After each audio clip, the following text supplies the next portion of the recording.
Well, hello, folks out there in YouTube land. Got a big-time show for you today. Yeah, Ole Miss is furious. There's just something about Lane. When he leaves somewhere, he leaves people angry. Yeah, Ole Miss fans have had it with this guy. They really have. He has left a wake behind him of anger and frustration, and rightfully so. And here, I can tell you, I know I got a lot of Tennessee fans that'll be watching this show too. Folks, we understand. Us Tennessee fans, we understand perfectly. We have dealt with Lane Kiffin. He has a way of leaving that beats anything I've ever seen. He never does it in a way that you can have any respect for him. And before you say, well, how was he supposed to leave? How come other coaches leave and people don't despise them? Our baseball coach who won a national title was the mayor of Knoxville, okay? The most popular coach in the town in years. Left to go to the San Francisco Giants. And we did everything we could to keep him. Everything we could. And one of the things he said was, man, he said, my biggest fear right now is I don't want to be Lane Kiffin. He said, I love Knoxville. I love everybody here. He said, it's the job I need to take. And nobody hates him. Nobody is mad at him. We're disappointed in him. We're disappointed that he left. But if I saw Tony Vitello, I promise you, if he came in Knoxville, people would still treat him well. They're just disappointed. But when Lane leaves, he makes you furious. It's just something about the guy. He's a bad breaker-upper. Yeah, he does something that I think it's just, he's just got a sorriness about him, is what it boils down to. And everything is wanting attention and dragging it out and making it as painful as he possibly can and trying to get everything he can as he goes. I'll just take everything with me and just gut you. And it's infuriating. Like I said, we saw it in Knoxville. And now Ole Miss is getting a big dose of it. And Locked On Ole Miss has done a great job of covering this. This has been my go-to for anything Ole Miss. And Stephen Willis has been very honest with his viewers. He told them the entire time up, and even though it would have been super easy for him to say, oh, well, I think we're going to keep him and do all that, that would have been good short term, but he knew long term, I'm going to look bad if I do that. I need to tell him the truth. And he kept telling him, he said, he's not acting like a coach that's going to stay. He said, I think he's going to leave. And he was very straightforward about that. And now he's not happy, and he's talking about it. Lane Kiffin is on an absolute mission to ruin the Ole Miss players' playoff run just because he's not coaching in it. If he stayed at Ole Miss, he could coach Ole Miss. If he took another job, that wouldn't be happen. It was a completely binary choice, and he tried to make both happen. And because he tried to make both happen, that put Keith Carter in a difficult position of saying, no, you can't do that. So his response is, let me do that, or I will take all of the offensive staff and all of the roster and ruin your football team. That was his response. That was his message to this group of players that came here for him. Yeah, he cannot exit properly. He just can't do it. He can't make a decisive decision and then say, look, this is what I'm going to do. I'm being straightforward. No, it's got to be drug along to try to get everything he can. It's what the guy does. And I know you're thinking, oh, well, this is Tennessee and Ole Miss just beating up on the guy. Now Kane.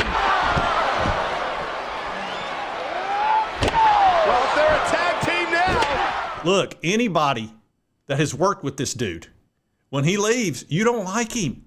You just don't. But let's continue on here with Locked On Ole Miss. And trying to run out the clock because he thought he could bully his way into coaching the college football playoff. These kids that are supposed to mean everything mean nothing to him except recruiting, except for the elite players. If you notice the last couple of games and post-game, Lane Kiffin is real buddy with Kewan Lacey. That is a player that he's likely going to poach when the transfer portal opens up in 3 days. Guess what he did at Tennessee? He left us right before National Signing Day in the middle of the night. And he tried to take the players with him that he had recruited. He tried to get them to go to USC, and of course he gutted the coaching staff. Sound familiar? Let's be completely real about this, okay? Let's be real. Lane Kiffin is a narcissist. He just is. And when you have a narcissist, it's never their fault.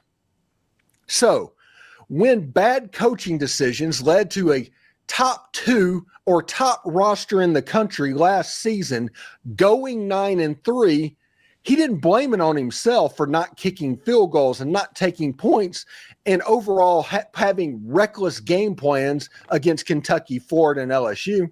No, he didn't have that at all. He blamed it on Ole Miss not being good enough, not being able to get the players, despite the fact that he had one of the best rosters in all in college football. See, it's not his fault. It's never his fault. And Ole Miss going to the playoff, if Ole Miss wins with Pete Golding as the head coach, that $1 million might as well be an anchor to him, because in his mind, Pete Golding's going to get the credit for what he deserves. Oh, no. If they do well in Ole Miss during the playoff, he'll take full credit. Don't you worry. He'll take all the credit. And then if they fail, he'll say, well, they didn't have me. You're correct about the narcissist comment. That's what you do. First of all, you never take blame, and you always take credit. I'm familiar with that. I've dealt with narcissists in my life, and they are never going to apologize for anything, and they're never going to take blame for anything. It will never happen, ever. And I can tell you the Ole Miss fans are going to get angrier and angrier as this goes along, because they've had something taken from them. They've had something stolen from them. One of the greatest seasons ever. They should have been enjoying this season the entire time. Instead, for the last 6 weeks, they've been under constant stress and worry that Lane was going to creak them. And what did he do? He creaked them in epic fashion, because that's what he does. Took that from me. Stole that from me. Killed that from me! Yeah, you're going to get angrier at Ole Miss. You will. I have been through the stages of this. Tennessee, up here in K-Town, we went through all the stages. You've been Lane Kiffin. It's just the way that it is. And he can't help being, he's doing yoga, and he's not eating meat, and he's, off the bottle and all. Oh, that's great. I'm glad you're improving yourself. Lane is Lane. He can't help it. He really can't. He's going to do what he does. And he's going to break a lot of glass on the way. He's a bull in a china shop. He's his own worst enemy. Everybody knows it that's ever worked with him. When he got fired from the Oakland Raiders, and Al Davis wore him out. He did a whole press conference about it. He was so mad at Lane.